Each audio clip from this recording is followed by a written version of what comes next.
La bibliothèque maudite d'Alexandrie. Chapitre 1. Cendres et murmures. Le feu se répandit telle une bête affamée sur les docks d'Alexandrie. Les flammes léchèrent le ciel nocturne, le peignant de rouge avec la fureur de la guerre. Les soldats romains marchèrent dans les rues, leurs torches transformant les ombres en armes, tandis que les citoyens hurlaient et fuyaient comme des oiseaux effrayés. Au milieu de ce chaos, la bibliothèque, le plus grand trésor du monde antique, brûlait. Les rouleaux, par milliers et milliers, rédigés de la main de sages oubliés, de philosophes et de mathématiciens, se recroquevillaient pour finir en cendres. Certains disaient que le savoir de 100 vies avait disparu cette nuit-là, avalé par la fumée. Pourtant, tous ceux qui assistaient à la scène ne croyaient pas que la destruction fût totale.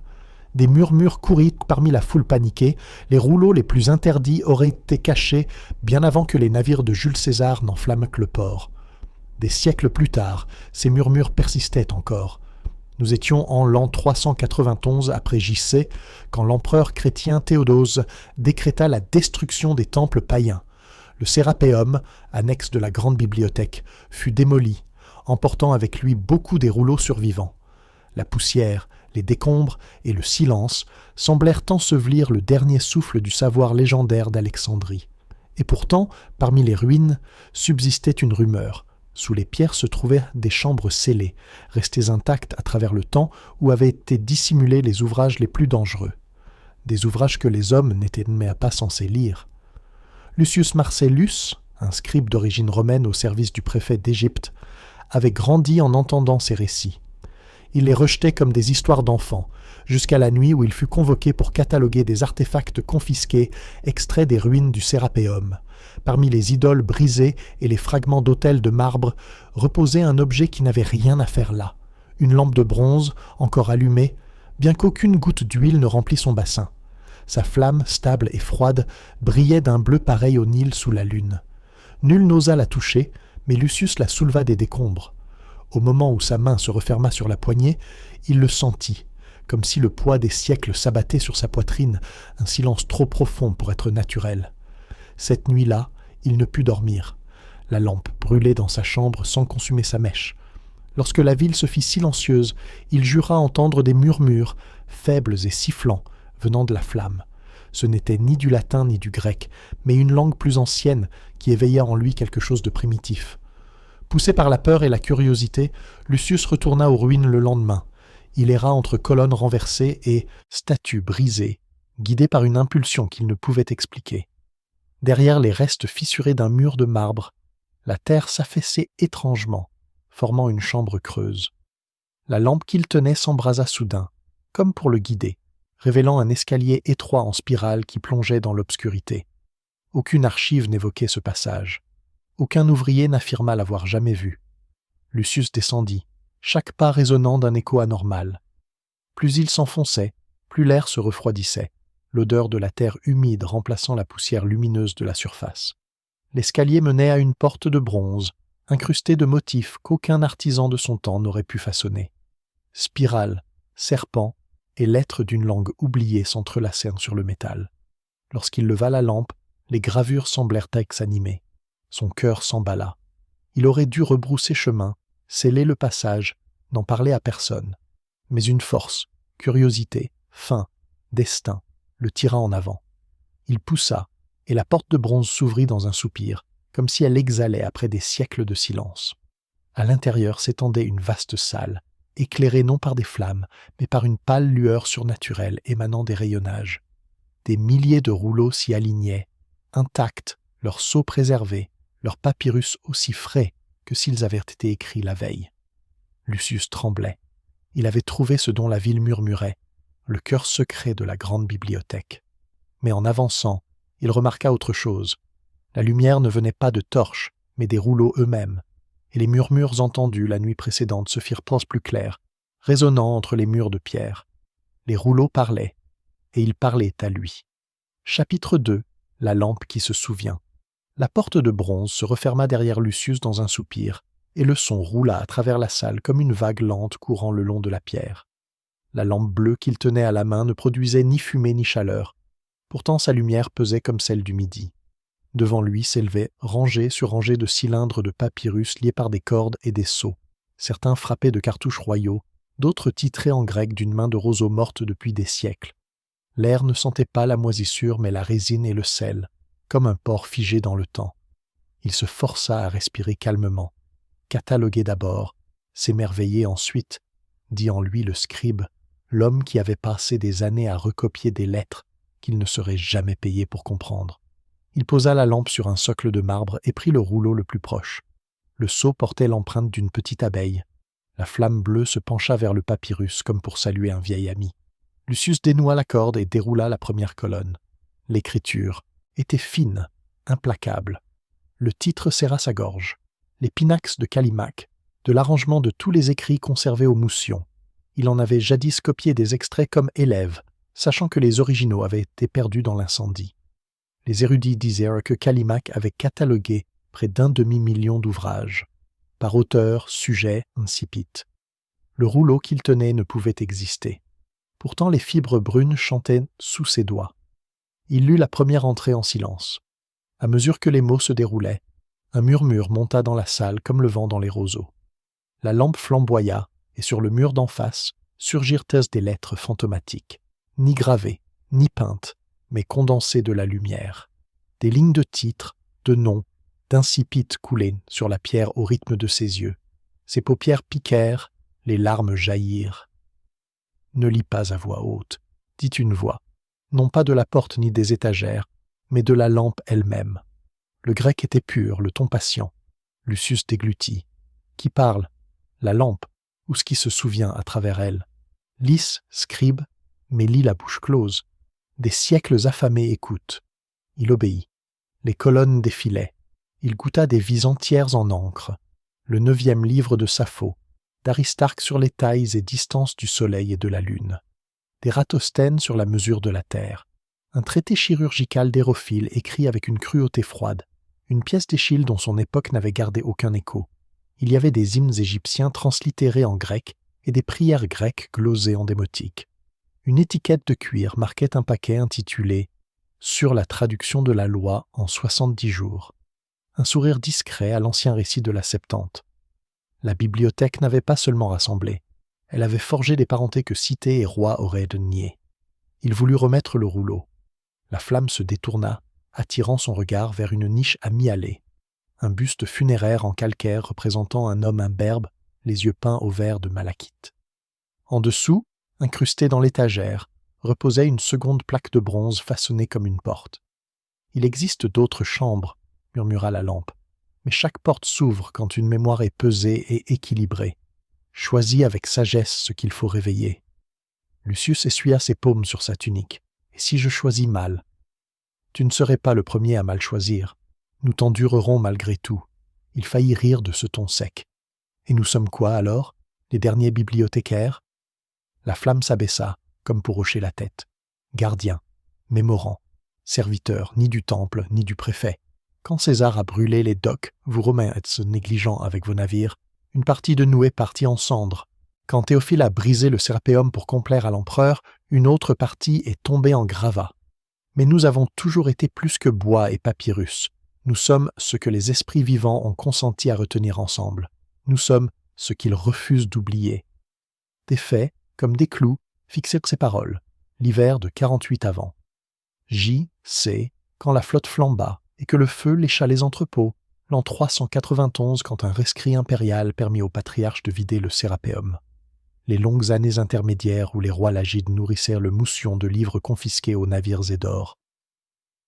Lucius sentit tout cela se resserrer comme une ceinture autour de ses côtes. Il prit un autre rouleau, plus mince, scellé d'une corde grossière.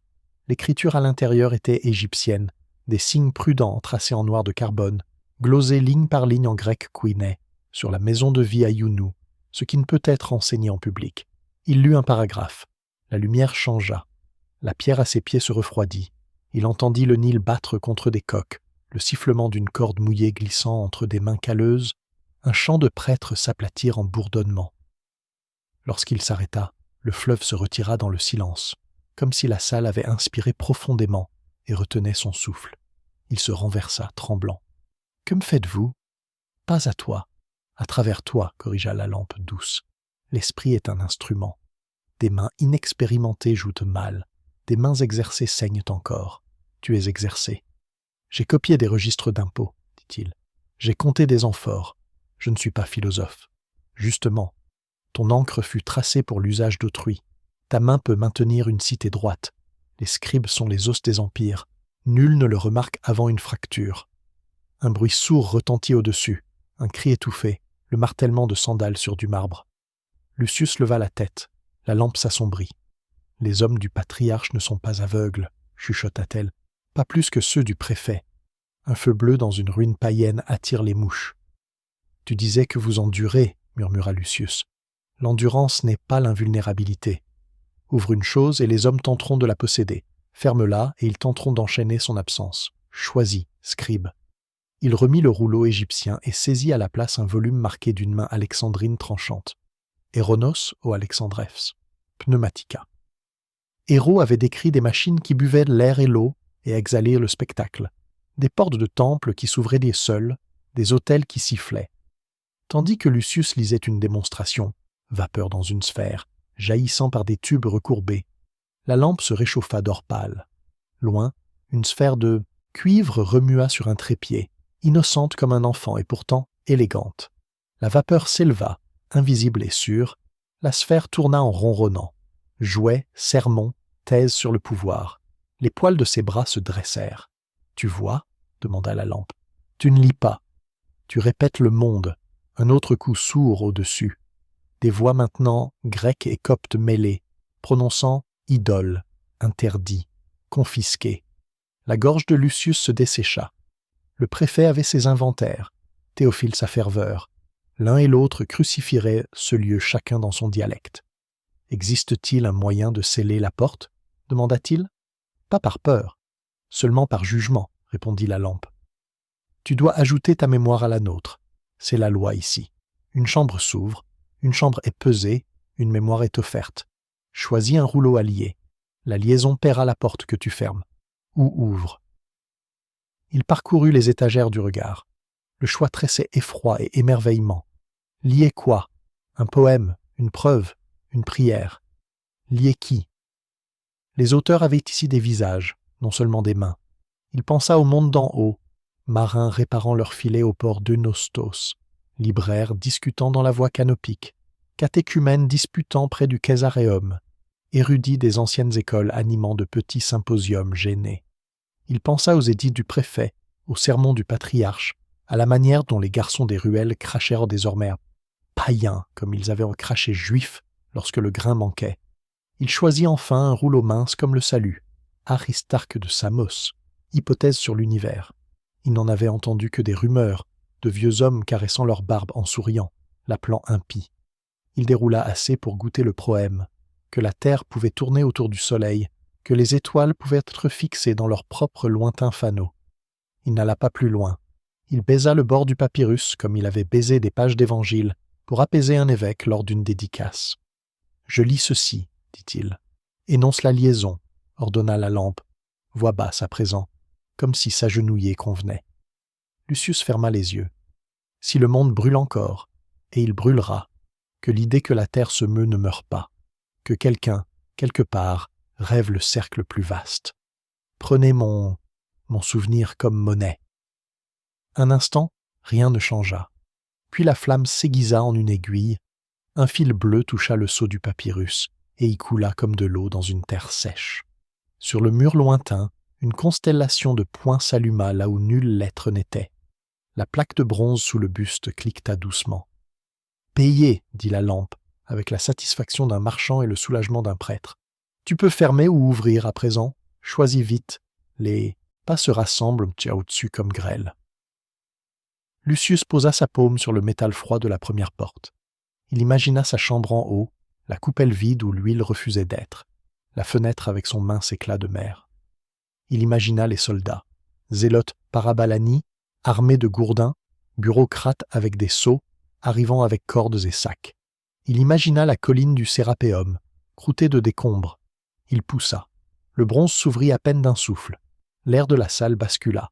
Les étagères se penchèrent vers l'embrasure, comme si la bibliothèque elle-même avait suivi jusqu'au seuil et lorgnait l'avenir. « Une fois que tu pars, » prévint la lampe, Cette porte ne répondra plus à la peur. Elle répondra à la faim. Reviens avec justice ou avec besoin. L'un et l'autre sont des clés. Reviens avec avidité et la pierre te boira. Il ramassa la lampe.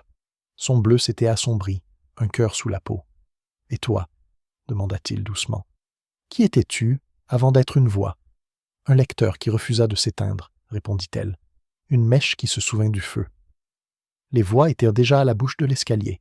Du gravier roulait sur les marches. Lucius jeta un dernier regard. Au rayonnage, à la sphère encore tournante, au nom invisible coulant comme une nappe souterraine, puis franchit le seuil vers la première ombre de la spirale. Derrière lui, le bronze se referma avec le bruit de 2 paumes qui se joignent. Au 4e degré, il comprit quelque chose qui raffermit ses genoux, quoiqu'il l'attendît en haut. Homme du patriarche, espion du préfet, haleine chaude d'une foule, il ne portait plus seulement une lampe, il portait une dette. Et à Alexandrie, les dettes avaient toujours fait tourner le monde. Chapitre 3. Les cendres. Parle. L'escalier emporta Lucius vers le haut comme la gorge d'une bête de pierre le rejetant vers l'air. La lumière de la lampe repoussait les ombres en cercles réguliers. Il se prépara aux voix qu'il avait entendues au-dessus, mais lorsqu'il émergea dans le vestibule en ruine, le silence était absolu. La torche qu'il avait laissée à l'entrée avait disparu. À sa place, des cendres se déposaient sur le sol de marbre en spirale légère, comme si une main invisible les avait dispersées en rituel. L'odeur de lin brûlé et de résine flottait, trop récente pour n'être qu'un souvenir. Lucius avança avec prudence, serrant la lampe contre sa poitrine. Chaque empreinte laissée dans la cendre révélait des marques plus anciennes, des impressions de sandales superposées, disparaissant dans les fissures profondes de la pierre. Il s'accroupit pour en toucher une. Le sillon était net, non usé. Un homme était passé ici à peine quelques instants auparavant. « Ils sont venus, mais ils sont repartis », murmura la lampe. « La bibliothèque n'accueille pas toutes les portes. Pour eux, le passage n'était qu'un mur et des gravats. Pour toi, c'était une ouverture. » « Alors, ces cendres, qu'est-ce » chuchota Lucius. La flamme se pencha vers le tas comme pour inspirer. Pas quoi, mais qui. Chaque âge ajoute ses braises. Parfois le passé doit brûler pour continuer à parler. Un froid parcourut Lucius. Il se souvint des récits du siège de César quand les navires du port avaient pris feu et que l'incendie s'était propagé aux entrepôts proches des docks. Il se rappela ses propres maîtres parlant à voix basse des rouleaux perdus, des savants qui avaient pleuré en voyant le papyrus se recroqueviller en noir. À présent, les cendres à ses pieds lui semblaient moins des débris que des voix réduites en poussière. Il se dirigea vers la colonnade fendue qui dominait la ville. Alexandrie s'étendait sous la nuit, ses rues agitées de lanternes, la voie canopique scintillant comme une rivière de lumière. Plus loin, la lune argentait la Méditerranée en métal martelé.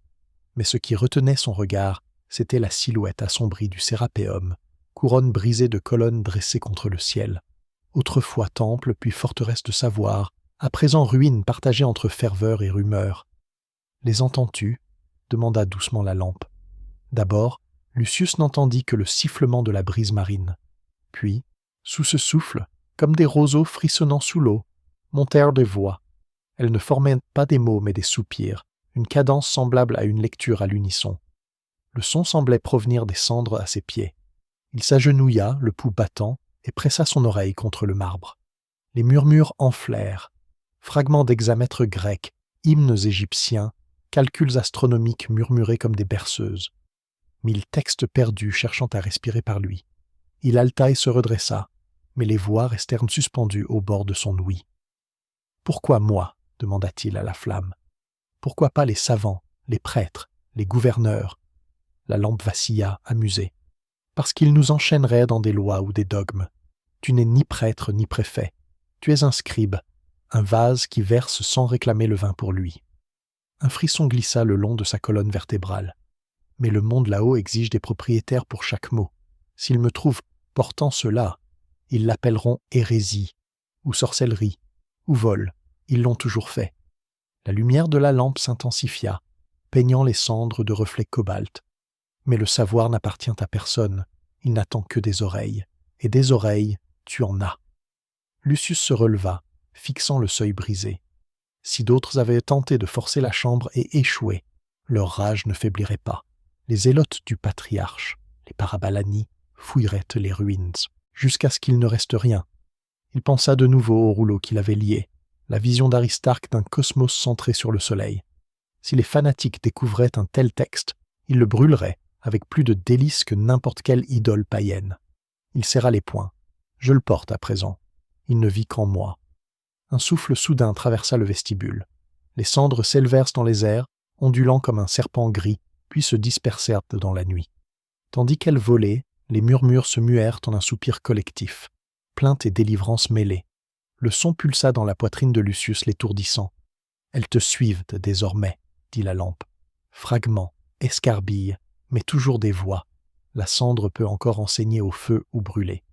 Lucius se tourna vers l'escalier qui redescendait vers les rues. La nuit au dehors n'était pas sûre. Les rumeurs de textes cachés se propageaient plus vite que le prix du pain en temps de famine. Si la nouvelle atteignait le préfet ou les hommes de l'évêque, ils seraient saisis avant l'aube. Pourtant, demeurer parmi ces ruines, c'était mourir d'un autre nom.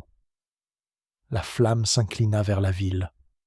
Il existe encore des maisons de mémoire là-haut, des codex dissimulés dans les synagogues, des rouleaux passés en fraude dans les monastères, des fragments dans les coffres des marchands. Ils ignorent Allah qu'ils nous gardent, mais ils le font. Tu dois les chercher. Et si je ne le fais pas, alors tu n'es qu'un homme avec une lampe, mais si tu le fais, tu deviens la bibliothèque en marche, et cela pèse plus lourd que toutes les chaînes. Lucius ferma les yeux, aspirant l'air marin dans ses poumons. Les cendres envolées semblaient tirer sur ses pensées, l'appelant vers le labyrinthe des ruelles. Il sentit le poids des siècles derrière lui, poussant ses pas en avant. Il murmura une prière, non au Dieu de son enfance, ni au Christ sévère prêché au Casaréum, mais au cœur sans nom qui avait empli son oreille un instant plus tôt. Si vous exigez que je vous porte, alors portez-moi aussi. Ne me laissez pas briser. La lampe pulsa une fois en réponse. Lucius resserra sa prise sur la poignée et entama sa descente dans la nuit agitée d'Alexandrie. Les voix le suivirent, plus douces à présent, mais insistantes, comme la marée contre la pierre, rappelle que ce qui avait brûlé n'était pas encore réduit au silence, et quelque part dans le dédale de la ville, des braises attendaient encore d'être retrouvées. Chapitre 4. L'avertissement du gardien. Les rues d'Alexandrie s'enroulaient autour de Lucius comme un labyrinthe mouvant. Lorsqu'il atteignit la voie canopique, la nuit s'était déjà éclaircie en une aube grise. Les marchands préparaient leurs étals, des esclaves balayaient les débris du pavé de marbre, et l'odeur saumâtre du port se répandait sur la ville. Pourtant, pour Lucius, chaque son semblait lointain, étouffé sous le poids des murmures qu'il portait. Les cendres s'étaient accrochées à lui. Il les sentait tisser dans les fils de sa tunique, dissimulées dans ses cheveux, incrustés sous ses ongles. Plus que de la poussière, c'était une présence. Parfois, lorsqu'il clignait des yeux, des mots apparaissaient derrière ses paupières, disparaissant avant qu'il ne puisse les lire. Parfois, la lampe qu'il serrait contre lui sifflait doucement, comme impatiente de son hésitation. Il savait qu'il ne pouvait pas marcher à découvert éternellement. Les Parabalani, gardiens fanatiques de la volonté du patriarche, rôdèrent dans les avenues d'Alexandrie. On disait qu'ils arrachaient les hérétiques de leurs maisons en plein jour, brisèrent les idoles à coups de hache et brûlaient des bibliothèques entières de livres païens dans les cours du Caesarium. S'ils apprenaient que Lucius transportait un texte interdit à leur foi, ses os seraient bientôt dispersés parmi les autres ruines du Sérapéum. Alors, il se dirigea vers le quartier près du Brucheion, là où le quartier juif se pressait contre les anciens murs du palais. Là, il savait, vivait Théon, un vieux philosophe qui avait autrefois enseigné au musée avant son déclin. Théon avait été le père d'Hypatie, et même des années après sa mort, il conservait encore des fragments de ses notes dans sa maison. Lucius en avait copié certains autrefois, durant des jours plus paisibles où la cité permettait encore le débat. Si quelqu'un pouvait le guider maintenant, ce serait Théon. Quand il atteignit la modeste villa, la porte s'ouvrit avant qu'il ne frappe. Une servante, au visage marqué et prudent, l'accueillit d'un seul regard vers la lampe qu'il portait. Elle ne dit rien, se contentant de le conduire à travers un atrium ombragé jusqu'à une chambre obscure bordée d'étagères croulant sous les rouleaux fragiles et les tablettes de cire. Là était assis Théon, épaules voûtées, yeux voilés mais encore vifs sous ses sourcils. Il observe Lucius, non comme un ami, mais comme un homme déjà marqué par le destin. « Tu es allé là où d'autres ont échoué, » dit Théon d'une voix râpeuse. « Le Sérapéum t'a livré encore ses fantômes. » Lucius se figea. « Comment le sais-tu » Théon désigna la lampe. « Je l'entends, je les entends. Crois-tu que les cendres ne laissent aucune trace dans l'air? Elles s'accrochent. Même dans le silence, elles chantent. Lucius posa la lampe avec soin sur la table entre eux. Elles veulent que je les porte, mais je ne peux pas encore dire si c'est un fardeau ou un don. Théon eut un rire sec. C'est les deux. Ne connais-tu pas l'histoire du premier incendie? Les troupes de César brûlèrent les navires du port, mais les flammes allèrent trop loin. Des milliers de rouleaux périrent. La cité maudit Rome pour cela, et pourtant le savoir survécut en fragments. Ce qui a brûlé une fois peut brûler encore. Mais en toi, Lucius frissonna. Et si les Parabalani me trouvent?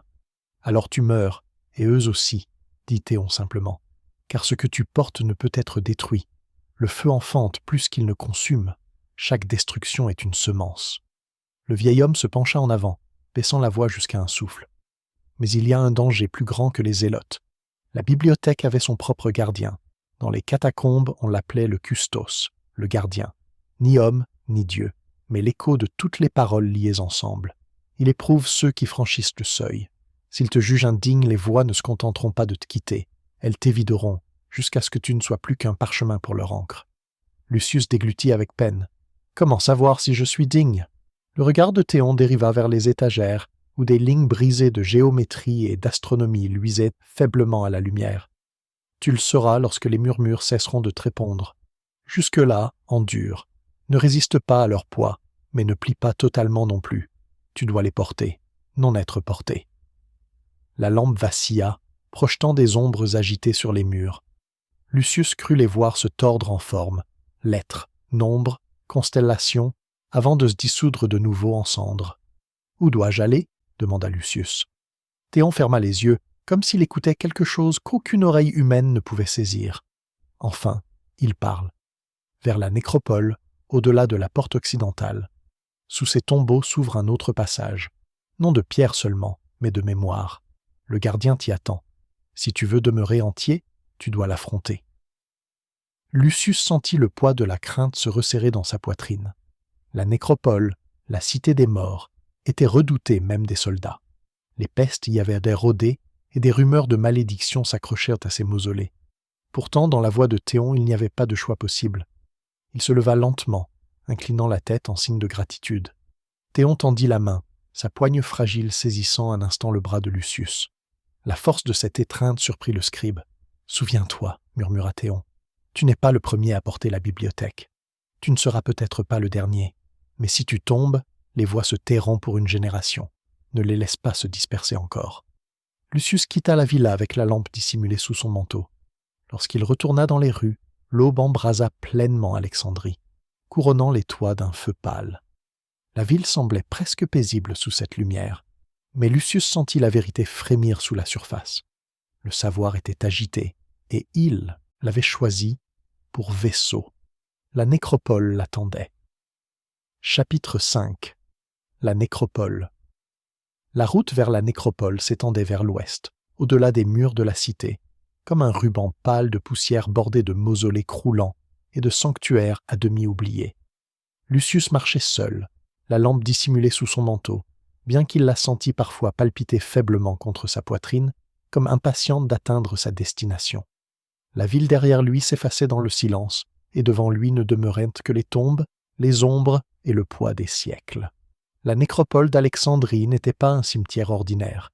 Les généraux des Ptolémées y reposaient aux côtés des marchands, les prêtres aux côtés des gladiateurs, les serviteurs des empereurs auprès des esclaves sans nom. La mort avait été la seule langue que tous avaient parlé, et la nécropole s'en souvenait bien. De hautes colonnes de pierre se dressaient comme des dents brisées surgies de la terre, leurs inscriptions rongées par le temps. Les catacombes bâillaient, gueules des morts chuchotant à quiconque osait entrer. Même en plein midi, une brume persistait ici, comme si la lumière du soleil ne pouvait entièrement percer le voile. Les pas de Lucius résonnaient de manière étrange. Parfois, il crut entendre d'autres pas derrière lui, mais lorsqu'il se retournait, il n'y avait personne. Les mausolées semblaient se pencher sur lui, leurs reliefs sculptés de dieux et de héros se mouvant à la périphérie de son regard. De la cendre flottait faiblement dans l'air, bien qu'aucun feu ne brûlât alentour. Au cœur de la nécropole se dressait un grand tombeau, dont l'entrée était obstruée par une dalle effondrée. Les paroles de Théon lui revinrent. Sous les tombeaux s'ouvre un autre passage, non de pierre seulement, mais de mémoire. Lucius toucha la dalle. Dès que sa main frôla la surface, la lampe s'embrasa sous son manteau, repoussant les ombres d'une lueur soudaine. Dans un gémissement, la dalle se déplaça d'elle-même, s'écartant juste assez pour qu'il puisse passer. À l'intérieur, l'air était lourd et humide, chargé du musc d'une terre longtemps immobile. Lucius s'engagea dans l'escalier étroit qui s'enroulait en spirale vers les ténèbres. La lampe éclairait des inscriptions gravées le long des parois, non pas des bénédictions funéraires, mais des fragments de textes qu'il reconnut, géométrie, astronomie, poésie et même des lignes de philosophie oubliées, comme si la pierre elle-même avait bu la mémoire de la bibliothèque. Plus il descendait, plus les murmures devenaient forts. D'abord dispersés, voix grecques et égyptiennes, latines et hébraïques, murmurant des éclats de sagesse perdue, puis peu à peu accordés, comme un chœur s'accordant avant le chant, jusqu'à ce qu'une seule voix émergeât, vaste et inhumaine. Tu portes les mots qui ne doivent pas se perdre. Lucius se figea sur l'escalier. La voix n'était pas extérieure. Elle éclatait dans son crâne, pressant contre ses os. « Qui parle » murmura-t-il à voix basse. « Le custos, le gardien de ce qui demeure. Tu pénètres dans ma salle, et pourtant tu portes le feu du souvenir. Dis-moi, mortel, est-ce toi qui gardes les mots, ou sont-ils ceux qui te gardent » Lucius déglutit avec peine. « Je cherche seulement à les préserver, à les empêcher d'être dispersés encore une fois. » L'air vibra d'un grondement, semblable à un rire taillé dans la pierre. Préserver ? Le monde est un tamis. Les mots s'y écoulent, et seul le silence subsiste. Qu'est-ce qui te fait croire que tu es plus fort que le temps, plus fort que la flamme ? La main de Lucius se resserra sur la lampe. Les murmures innombrables s'agitaient autour de lui, pressants, implorants, menaçants. Parce que le silence ne sert qu'à ceux qui craignent la connaissance. Si je tombe, il gagne. Si je porte les mots, même un fragment peut survivre. L'escalier s'ouvrit soudain sur une vaste salle. Son plafond s'arc-boutait comme le ciel lui-même, semé non d'étoiles mais de runes lumineuses. Des piles d'urnes brisées tapissaient les murs, leurs cendres formant des rivières qui serpentaient étrangement sur le sol. Au centre se dressait un autel de pierre noire, pulsant faiblement d'une clarté intérieure. Sur lui, une brume se rassembla, prenant forme, ni homme, ni bête, mais écriture mouvante, lettres et glyphes, se pliant et se dépliant sans cesse. Le custos. Sa présence était écrasante, magnétique, comme si toute pensée convergeait vers lui. « Alors prouve-le » tonna le custos, sa voix emplissant l'air et la moelle des os. « Prouve que tu n'es pas un parchemin où l'on écrit, mais un gardien qui écrit son propre destin. » Les murs de la salle se mirent à onduler. Des mots jaillirent de la pierre, un ouragan de textes lumineux tourbillonnant autour de Lucius, des vers de pièces perdues, des fragments de cartes, des hymnes oubliés, tout s'entrechoquait dans une danse vertigineuse, menaçant de l'engloutir. Son esprit vacillait sous le poids. Lucius tomba à genoux, serrant la lampe. « Je ne suis pas ton ennemi, » haleta-t-il. « Je suis ton vaisseau. Sans moi, tu disparais. Sans toi, je suis vide. Nous sommes liés. » La tempête de mots suspendit son élan, figé dans l'air. La forme du custos vacilla, ses lettres vacillant entre l'éclat et l'ombre. Lié, oui. Vaisseau, oui. Mais prends garde, enfant de poussière. Un vaisseau peut se briser, et quand il se brise, tout ce qu'il porte se disperse au vent. La lumière de l'autel s'affaiblit. Les lettres retombèrent dans la pierre, bien que la salle continuât de vibrer d'une présence vivante. « Pars maintenant » souffla le custos, sa voix plus douce mais d'une gravité terrible. « Les mots sont à toi à porter, mais aussi ton fardeau à protéger. La nécropole ne pardonne pas la faiblesse. Si tu chancelles, tu rejoindras le silence sous ses pierres. » Lucius se releva en titubant, le front couvert de sueur froide. La lampe vacillait, plus stable désormais, comme si elle avait accepté son défi. Il se tourna vers l'escalier, mais alors la salle gronda encore une fois. Derrière lui, l'autel se fissura, et de ses entrailles s'échappa quelque chose de plus sombre que l'ombre. Non des mots, mais le silence lui-même, affamé, dévorant. Le gardien ne lui avait pas offert un don seul. Il lui avait donné un avertissement. La nécropole avait parlé. La véritable épreuve restait à venir. Chapitre 6. Le prix du gardien. La nécropole recracha Lucius dans la nuit. La dalle du tombeau se referma derrière lui avec une finalité grinçante, comme si la pierre effaçait sa trace. La flamme de la lampe brûlait toujours sous son manteau, mais elle ne semblait plus chaude. Elle pulsait froidement, comme le battement régulier d'un second cœur. Au loin, Alexandrie s'étendait, voile de lanterne frémissant le long du port. Les feux des navires oscillaient sur leurs mâts, tandis que le phare de Pharos clignotait comme l'œil d'une sentinelle insomnieuse. Mais entre lui et la ville vivante s'étendait un silence si épais qu'il bourdonnait dans ses oreilles. La nécropole ne l'avait pas laissé partir librement, elle l'avait marqué. Lorsqu'il franchit les portes de la cité, les rues étaient désertes, rien d'étonnant à cette heure, et pourtant l'air portait une étrangeté. Chaque fenêtre close semblait retenir un souffle. Chaque ruelle semblait vibrer d'une mémoire contenue. Il se dirigea vers le Sérapéum, ce temple orgueilleux qui prétendait encore être l'âme du savoir alexandrin, bien que la grande bibliothèque eût depuis longtemps brûlé. C'est là qu'il avait espéré trouver des alliés, mais lorsqu'il atteignit les marches de marbre, il s'immobilisa. Les grandes colonnes, d'ordinaire d'un blanc éclatant, paraissaient veinées de noir. Des ombres suintèrent le long des pierres comme de l'encre se répandant dans un parchemin. La flamme de sa lampe trembla violemment, comme si elle reconnaissait une présence insoutenable. Et alors il les entendit, les murmures, les mêmes que dans les catacombes, mais plus forts, plus clairs, griffant ses pensées. Des lignes de géométrie se mêlaient à des vers de poésie, des hymnes s'entrelaçaient à des malédictions, des chroniques se défaisaient en silence. Sa vision se troubla.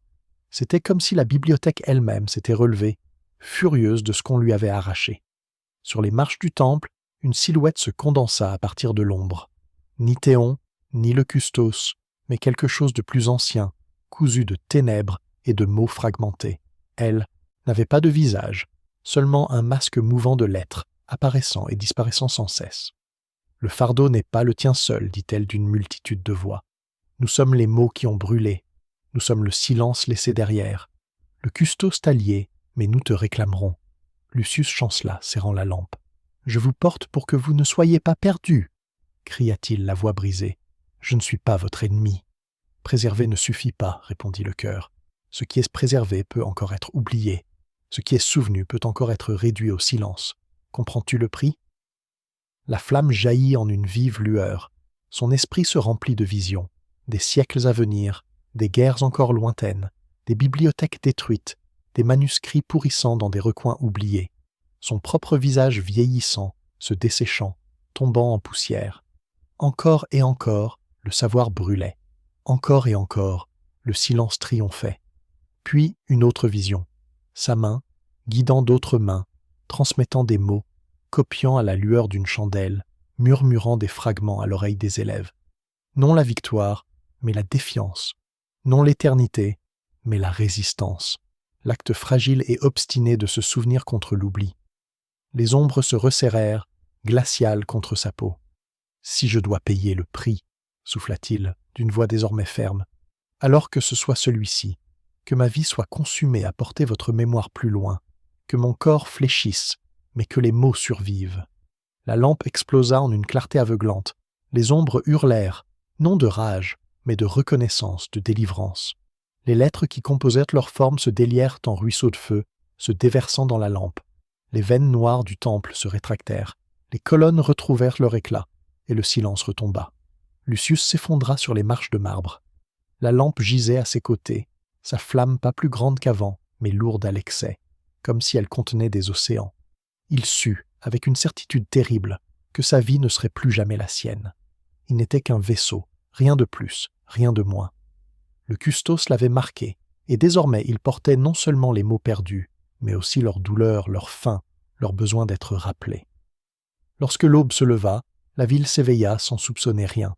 Les marchands s'ouvrirent leurs étals, les marins s'interpellèrent au port, les prêtres allumèrent l'encens pour les dieux. Pour eux, rien n'avait changé. La bibliothèque demeurait détruite, ses cendres refroidies depuis longtemps. Mais Lucius marchait parmi eux avec le poids des siècles brûlant dans sa poitrine. La lampe à son côté brillait faiblement, invisible aux yeux des autres. Et il comprit. Bien que la bibliothèque eût disparu, son esprit n'était pas mort. Il vivait en lui désormais, murmurant sans fin, exigeant d'être porté, exigeant d'être rappelé. Le prix était sa vie. L'héritage était l'éternité.